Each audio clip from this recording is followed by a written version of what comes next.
চলমান টি-20 বিশ্বকাপের গ্রুপ পর্বের খেলা শেষের দিকে ইতিমধ্যে 6 দল নিশ্চিত করে ফেলেছে সুপার 8। বাংলাদেশের সুপার 8-এ এক পা দিয়ে রেখেছে।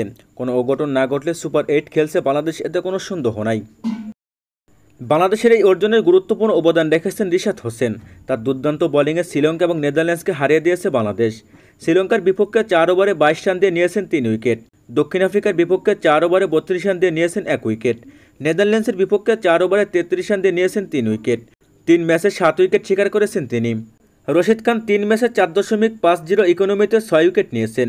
প্রতিপক্ষগুলো ছিল উগান্ডা, পাপুয়া নিউগিনি এবং নিউজিল্যান্ড। রিশাদ হোসেন 3 ম্যাচে 7.25 ইকোনমিতে 7 উইকেট নিয়েছেন। প্রতিপক্ষগুলো ছিল শ্রীলঙ্কা, সাউথ আফ্রিকা এবং নেদারল্যান্ডস। রিশাদ হোসেন তুলনামূলকভাবে রশিদ খানের থেকে বেশি শক্তিশালী দলগুলোকে ফেস করেছেন। বাংলাদেশ যে 2 ম্যাচ জিতেছে, সে 2 ম্যাচে রিশাদ হোসেন গুরুত্বপূর্ণ সময় দলকে উইকেট এনে দিয়েছেন। রশিদ খানের সাথে রিশাদের তুলনা দেবার সময় এখনও আসেনি। তবে রিশাদ যে দিন দিন নিজেকে ইমপ্রুভ করে যাচ্ছেন, তার ছাপ আমরা দেখতে পারছি এখনই।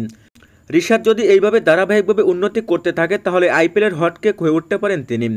সবথেকে ভালো ব্যাপার হচ্ছে এটাই যে বাংলাদেশে এখন একজন কোয়ালিটিফুল লেগ স্পিনার আছে।